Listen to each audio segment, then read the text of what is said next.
Señoras y señores, ¿cómo les va? ¿Cómo están? Muy, pero muy buenas noches. Bienvenidos a la noche de T5 satelital. Bienvenidos a esta noche de viernes. Bienvenidos a la luna.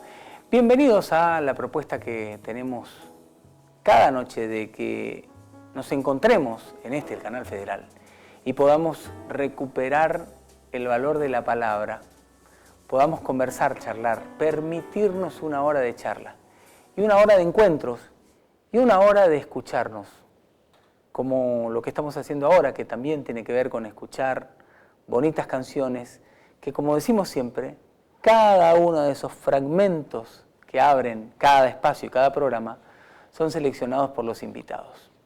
El programa de hoy tendrá mucho de música y de palabras. Hablaremos de las palabras y hablaremos de la música.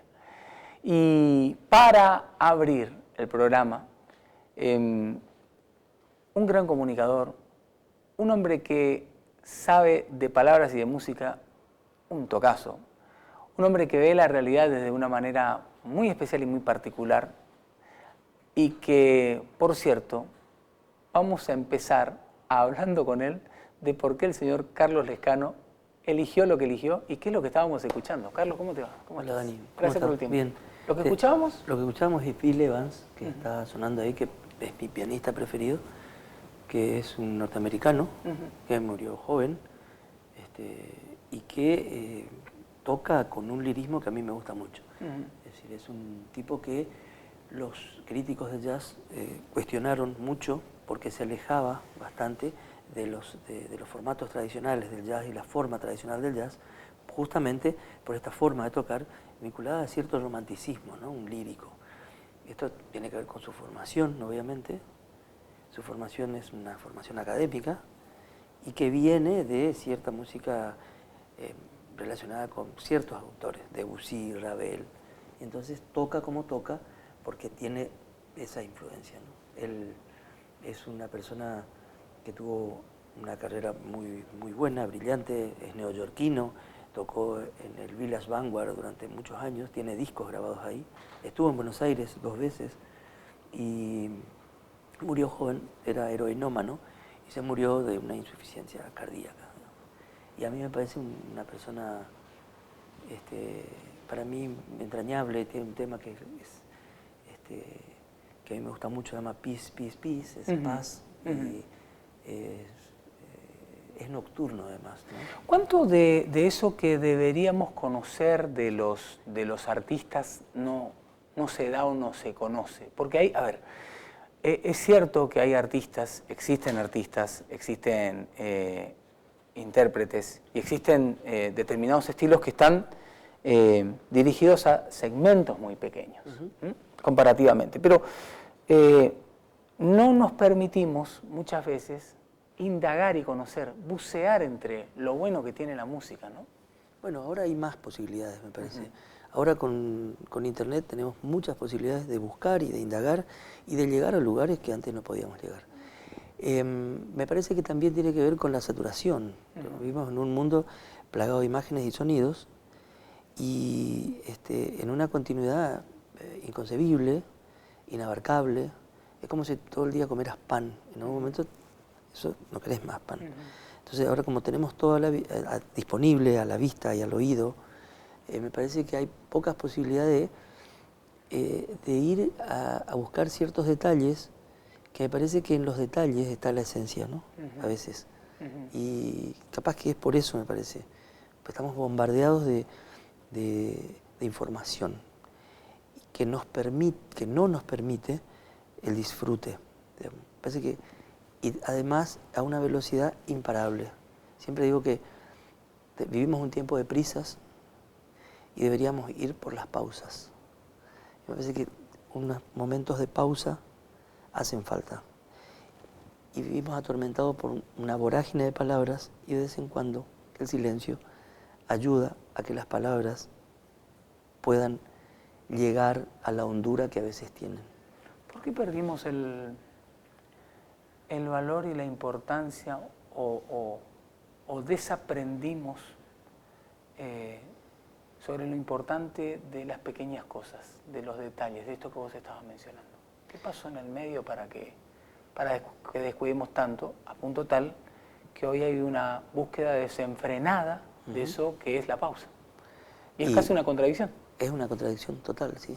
Mira, tiene que ver con esto que vivimos como clima de época, como una marca de época, que es esto, ¿no? Que estamos viviendo épocas de mucha vorágine, que no nos permite conversar. Conversar es escuchar, digamos. Es un proceso que es de escucha y de habla, ¿no? Y en esa conversación no estamos atentos a la conversación. El no estar atento a la conversación implica estar desatento. Es decir, la persona que está desatenta no puede captar la profundidad del hecho, de lo que acontece, de lo que sucede. Lo que sucede es lo que nace en ese momento y no en otro. Perdemos la posibilidad de escucha, por lo tanto, perdemos la posibilidad de disfrutar del acontecimiento, de lo que acaece cada vez. Esto me parece que es lo que nos pasa, que digamos, es como un proceso hacia una cierta deshumanización. Perdemos también esa capacidad de sorprendernos ante respuestas, es decir, Sí. yo voy en la búsqueda de algo que hasta buscando persuadirte, Sí. tengo preestablecido cuál es la respuesta que estoy pretendiendo de tu lado. Absolutamente. Perdimos la capacidad de asombro. O sea, la vida es un caminar de asombro en asombro, de revelación en revelación, de ir en busca de algo que no conocemos. El viaje turístico es la prueba de esto. El viaje con un plan determinado implica ir en busca de algo que sabemos que irremediablemente vamos a encontrar, en lugar de ir dispuestos, abiertos a lo que suceda, a lo inesperado, a la sorpresa, que nos llegue, que nos abra a un mundo que desconocemos. Eso es la capacidad de asombro que sucede cada vez que estamos atentos al acontecimiento que vivimos. Si no, sucede lo otro, digamos, la desatención. Hay una palabra ahí, Carlos, que está puesta en los tiempos que vivimos y a la que se le da mucha importancia. Se me vino a la mente cuando decías lo de los viajes, que es la experiencia. O sea, experimentar algo. Y que hoy cobra un valor verdaderamente relevante, pero que también la están tiñendo de marketing a la experiencia, a punto tal que, lejos de experimentar, algunos tememos que nos estén tratando de vender algo con un formato preestablecido. No la experiencia virgen. Absolutamente. El punto es justamente el comprender la experiencia, es justamente el vivir el acontecimiento cuando sucede. Y esto es lo que a veces está en cuestión en este mundo, que tenemos, además del real, uno virtual. Entonces estamos más atentos a ese mundo virtual, a eso que parece que está y no está, algo intangible que no sabemos bien en qué lugar está, si está o no. Y entonces, como estamos tan pendientes de eso, de lo virtual, pensamos que en lo virtual hay algo que nos puede sorprender. Y me parece que no está allí, está en la experiencia cotidiana de vivir lo que nos pasa. Un ejercicio gramatical. Dejamos de lado, y viene con la expresión porque viene con pregunta lo que te voy a hacer. Dejamos de lado los signos de interrogación para ponerle mucho más énfasis a los de exclamación como sociedad, y estamos tratando de imponer a fuerza de voces más levantadas. Ojalá tuviéramos las dos cosas, ¿no? Es decir, la pregunta y la exclamación ante el asombro. La pregunta, digamos, el enunciado de la pregunta, lo que hace es ir en busca de una verdad, digamos, o ir en busca de algo que no conocemos. Y cuando eso sucede verdaderamente, viene el asombro. Digamos. No es posible asombrarse ante algo que uno plantea como ya conocido, ¿no? Esto es. Pero todo esto que estamos diciendo que parece muy abstracto, no lo es. Esto está bueno, pensaba recién, porque parece que estamos hablando de cosas que son demasiado intangibles. Es lo contrario. Es decir, quiero decir que esto es cotidiano, todos los días nos pasa lo mismo. Pero todos los días lo que hacemos es repetir las fórmulas, ¿no? Es decir, no nos detenemos a... No, y además miramos los mismos programas, miramos las mismas series, escuchamos los mismos discos. Digamos, en lugar de abrirnos a lo porvenir. Lo porvenir me parece que es lo que nos va a traer alguna sorpresa. Pero es muy típico de sociedades conservadoras también, ¿no? Es decir, las sociedades conservadoras lo que hacen es hablar de lo mismo, plantear los mismos problemas, ir en busca de algo que ya sabemos y que es conocido, y es todo el tiempo un desmesurado énfasis en el pasado, en un pasado que reaparece, ¿no?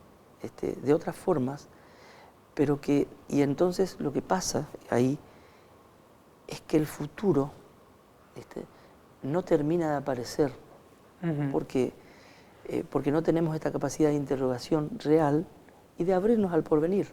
El porvenir es el que nos va a traer otras y nuevas posibilidades. Ahora, esa capacidad de asombro y de sorpresa, hoy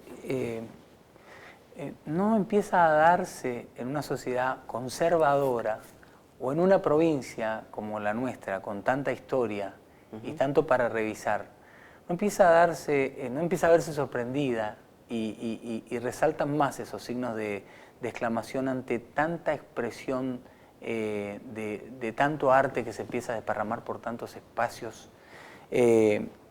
Musicalmente, los artistas se animan a mostrar más.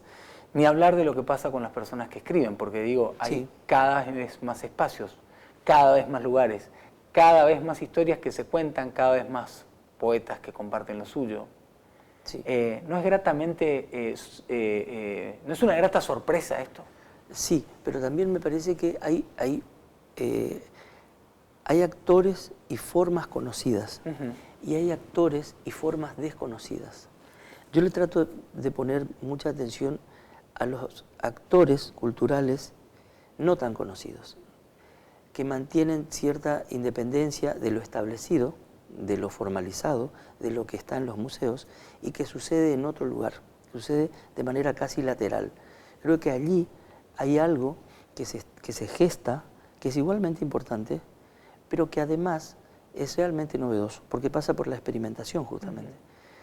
En este momento se está realizando en Corrientes algo que se llama Play, que es un festival de videoarte que realmente a mí me asombra, en principio porque está organizado desde una institución pública, que es una universidad además, que le presta atención a las vanguardias, que le presta atención a lo nuevo y a lo experimental, y además que es muy osado, ¿no? Que tiene dos cosas, tiene una parte de exhibición y una parte de pensamiento de lo que sucede. Bueno, esto que sucede ahí es realmente importante, digamos. Sin embargo, y tiene un público muy importante, un público de jóvenes, hasta diría 30 años, que van cada vez más y participan cada vez más de sus cosas. ¿Qué pasa con esto? ¿No está en el centro de la escena? No lo está. Tal vez no sea malo, pero quiero decir, esas cosas suceden. Hay un montón de circuitos alternativos en este momento, la Biblioteca Mariño, algunas cosas que suceden en lugares como El Flotante, que suceden un montón de otras cosas, ¿no? Y me parece que allí, en esos lugares de los bordes, es donde se gesta otra cosa, ¿no? Y a mí me interesa mucho ese mundo, que que no está en el centro de la escena. Con la fuerza suficiente como para convertirse en algún momento, sí, claro. No sé si en ese centro, pero sí como para transformar. Yo creo que tiempos. va a ser un semillero de un montón de cosas. Algunas, como pasa en estos centros de experimentación, mueren en el intento, y otras continúan con otras formas, capaz, ¿no? Uh-huh. De esos lugares suelen salir grandes directores que después van a ser comerciales, por ejemplo. Uh-huh. O suelen surgir guionistas, suelen surgir camarógrafos, un montón de gente que tiene distintos caminos, ¿no? Que siguen afianzando el videoarte y esos espacios más experimentales, o son cooptados por los centros más vinculados al comercio, a la cuestión comercial, ¿no? A veces que por eso es importante ese lugar, porque esos son los semilleros de otro tipo de creatividad, ¿no? Y eso a mí me interesa particularmente. Le sigo mucho a eso. Un tipo como vos que sigue todo esto y que tiene, para graficarlo, las antenas y los sentidos abiertos todo el tiempo. ¿Con qué lenguaje te sentís más cómodo? ¿Con qué lenguaje vos sentís que... para expresarme yo? Vos. Yo, por ejemplo, ahora tengo un enorme... Te decía, de verdad, que no habré estado 10 veces en una entrevista como esta, o menos, ¿no? Para mí el lenguaje es la radio, en sus nuevas formas inclusive, ¿no? Streaming, cosas. Y me parece que el lenguaje sigue siendo escrito para mí. Yo me siento más cómodo escribiendo. Hoy pude escribir una nota que me costó mucho sobre Play, porque es muy compleja, tiene muchas reflexiones, ¿no? Y como son lenguajes poéticos, son difíciles de escribir. Pero me siento más cómodo ahí. Y creo que la escritura sigue siendo el lugar del pensamiento. Porque tiene otro tiempo, porque tiene otra hondura. Y ahí me siento más cómodo. Ahora, lo que también sorprende gratamente es que, así como vos te sentís cómodo con la escritura, porque tiene otros tiempos, en tiempos de tanta vorágine, son cada vez más, quizás desde comparando con lo que vos decías hoy, desde esas vertientes, desde otros perfiles, de otros costados, hay cada vez más espacio para leer, para lectores, ¿no? Sí. Que no necesariamente se van a cerrar o centrar en aquello con lo cual crecimos nosotros, el formato del papel, del libro, de lo palpable verdaderamente. Sí. Pero la gente está ávida de compartir vos tu historia y yo de poder leerla y recibirla. Sí, totalmente. Bueno, yo cada vez leo menos diario de papel, no pensé que me iba a pasar y me pasa. Lo leo en el teléfono, digamos, cada vez más. Escucho mucha música en el teléfono, por ejemplo. Para programar mis programas escucho en el teléfono y después me sorprende eso a mí. Pero me parece que lo que nosotros hacemos, que es periodismo, básicamente, yo me siento más un periodista y un productor que cualquier otra cosa, tiene un gran desafío de esto que vos estás diciendo. El gran desafío de los periodistas y sobre todo gráficos es tratar de escribir textos que sean amables con el lector, ¿viste? Que busquen algo que no está, que le des algo que no está en otro lugar, ¿no? Es lo que por lo menos intento. Y que hago unas entrevistas que son largas, pero creo que buscan temas que no están en la agenda. Es decir, una posibilidad más, ¿no? Porque obviamente ante tanto la gente elige. Y yo sé que lo que yo hago específicamente es para un público más bien minoritario, ¿no?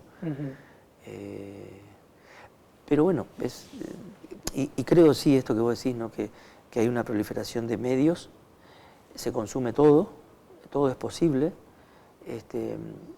y la música, por ejemplo, cada vez más se va a consumir en streaming, que hacia ahí vamos, y tenemos que entender que es así. Como productor te digo que produje varios discos y espectáculos.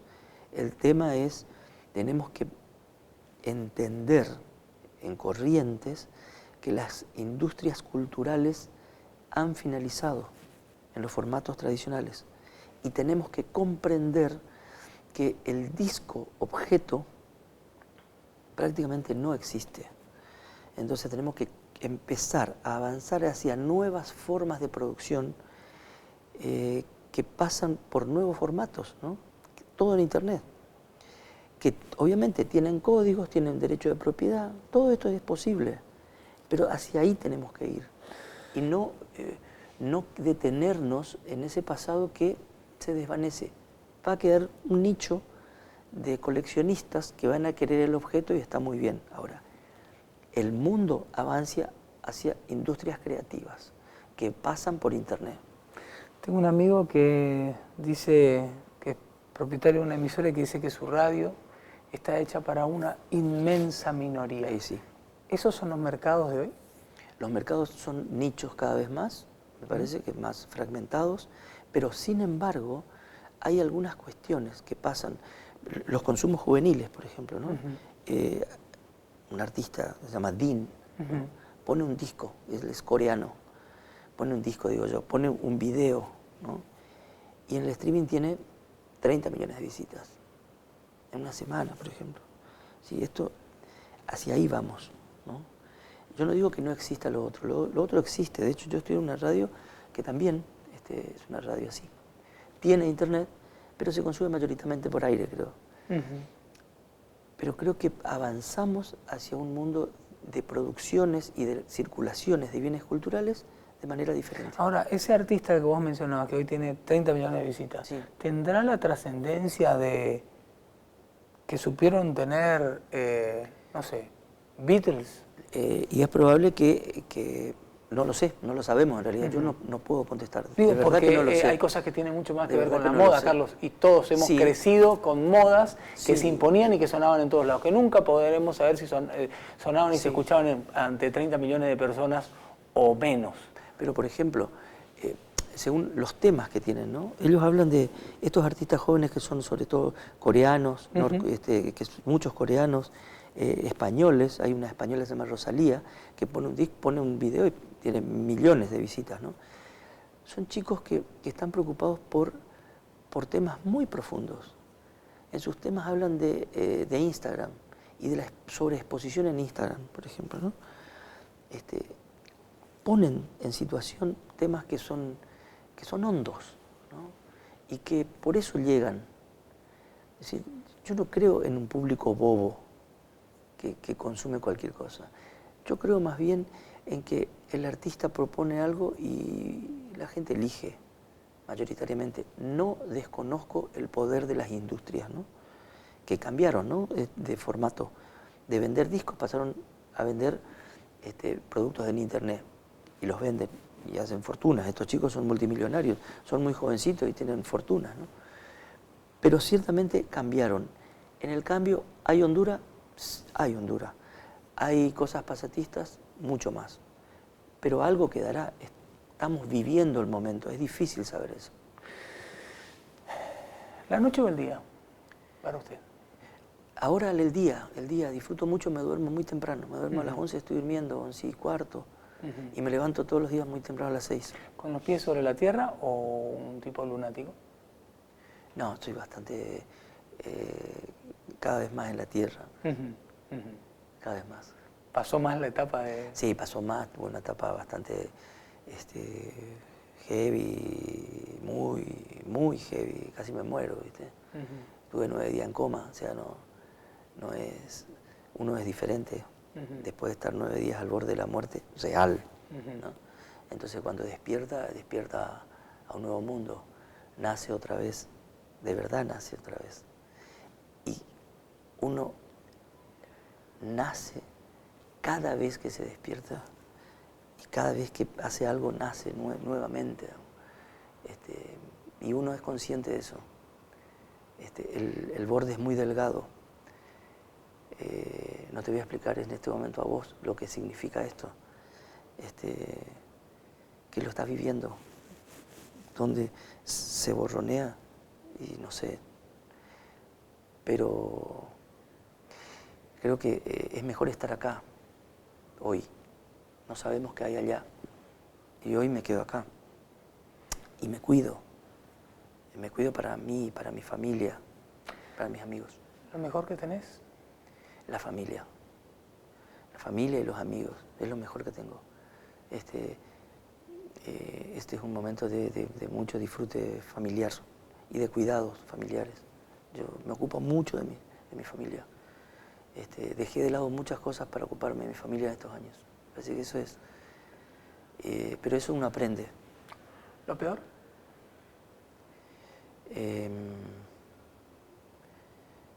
Puede ser que sea muy obsesivo, puede ser que sea demasiado riguroso, puede ser que en lo que haga esconda mucho de la gran vanidad que tengo,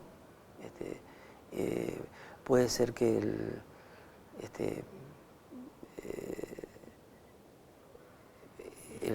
retirarme a cierto lugar de silencio implique una cobardía, digamos. Yo te presenté de un modo, ahora decime vos, ¿quién es Carlos Lescano? Si tuviera que decir, es una persona que quería saber, es una persona que quiere saber, que es un curioso profesional. Una vez mi querido amigo Carlos Hernández me dijo que estábamos hablando de qué hacer, entonces me dijo, mira, lo que hay que hacer es institucionalizar lo que uno hace todos los días. Lo que hago todos los días es curiosear todo lo que pueda, preguntar todo lo que pueda. Y entonces soy un curioso profesional. Carlos Lescano es un hombre que quiere saber. Carlos, gracias. A vos. Nos vamos a la pausa, ya seguimos. Hasta las 12 estamos en la luna.